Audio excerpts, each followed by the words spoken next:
Hello, everyone. Welcome to the Street of Silence. My name is Mark, and I'll be your host today.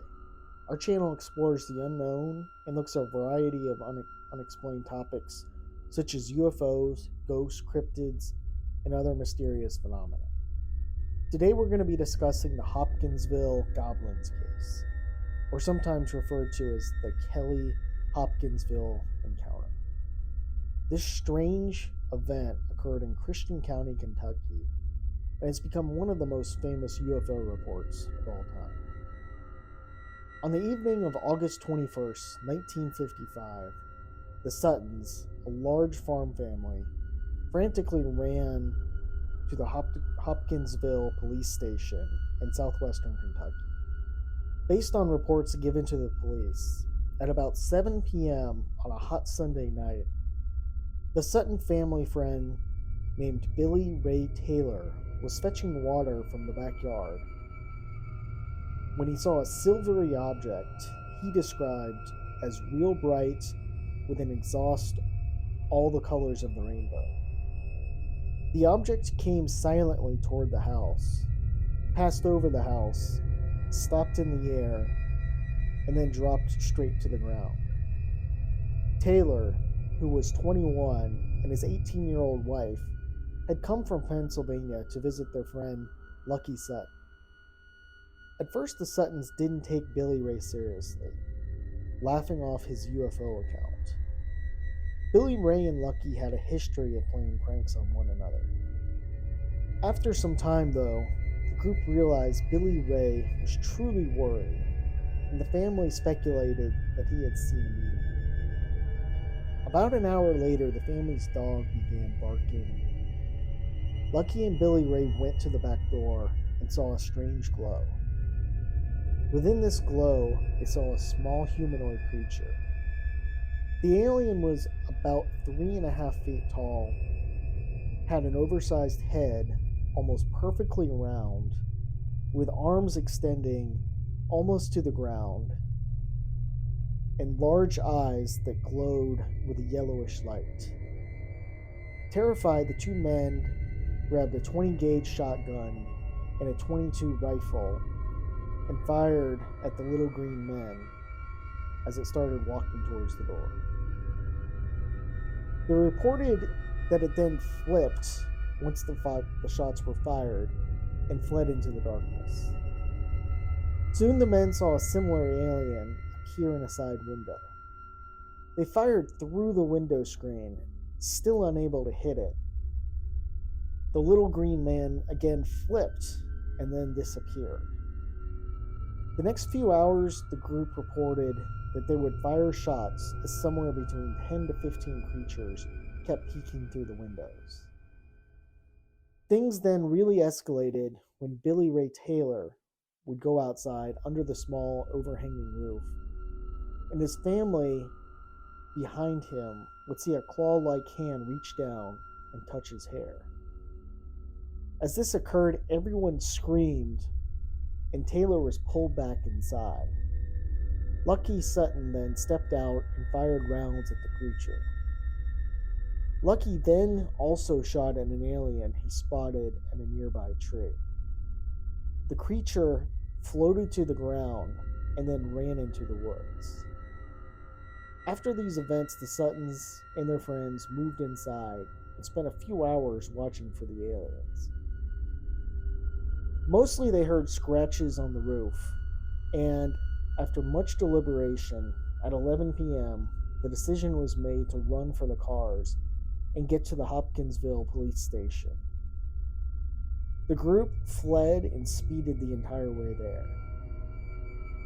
Without question, when the group arrived at the police station, everyone was terrified. A bit overwhelmed and somewhat amused, Police Chief Russell Greenwell called for backup, and soon officers, as well as state police and military police, descended on the farm.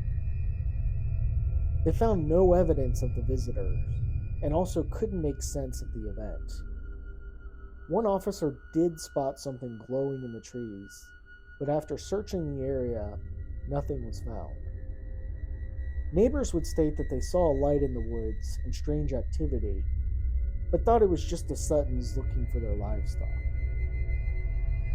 Glennie Langford, the matriarch of the Sutton family, stated that once the police left, she would spot one of the creatures glowing through her bedroom window, and its claw-like hand was pressed against the screen.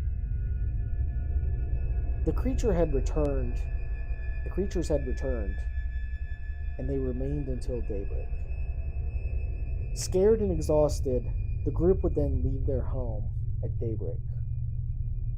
The next day, as investigators returned to the farmhouse, they searched for any evidence of saucer landing, footprints, blood, or scratch marks on the roof, but nothing of significance was found.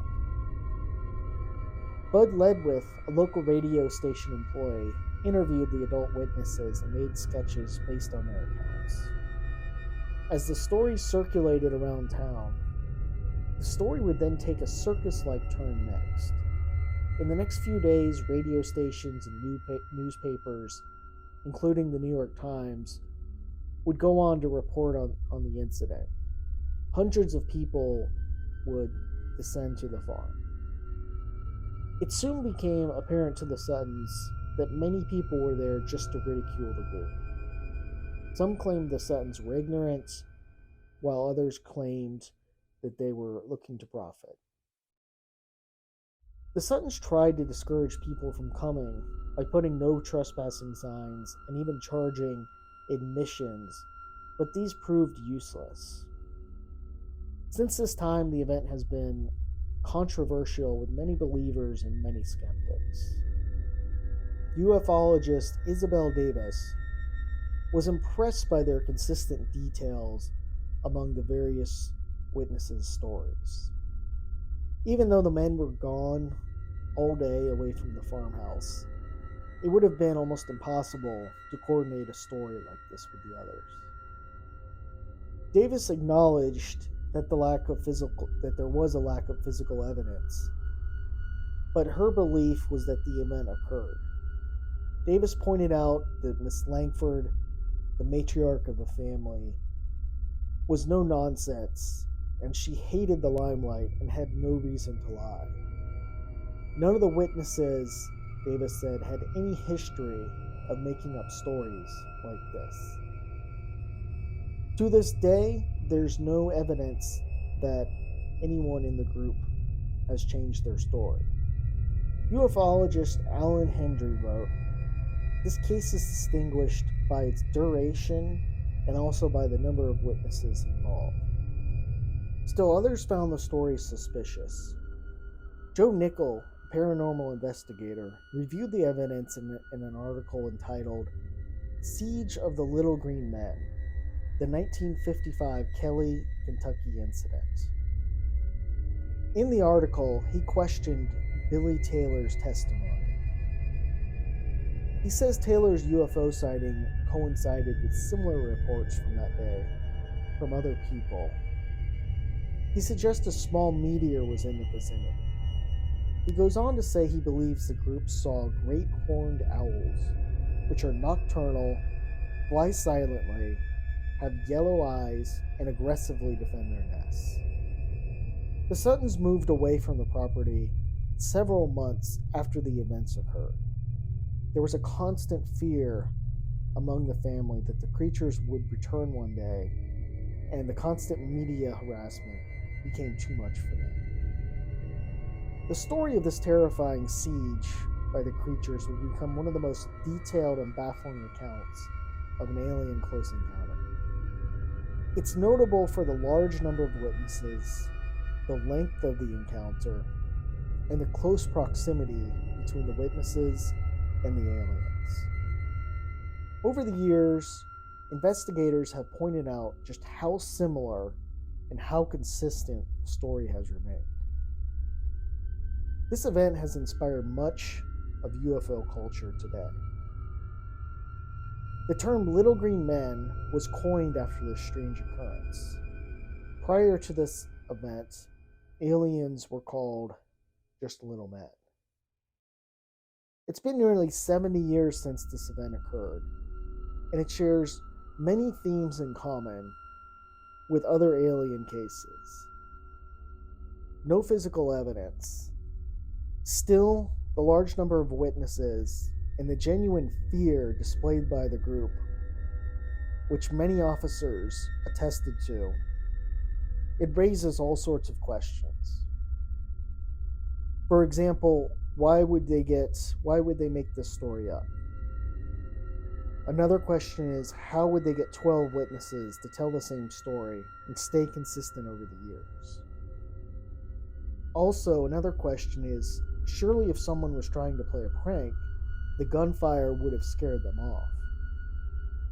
In conclusion, we may never know why the creatures only revealed themselves to the Suttons and their friends that night. We do know that a similar incident happened in 2012, and we'll cover this case in a future episode. As always, thank you for your time, and if you enjoyed this content, please consider subscribing to the channel, and we welcome all feedback and story suggestions.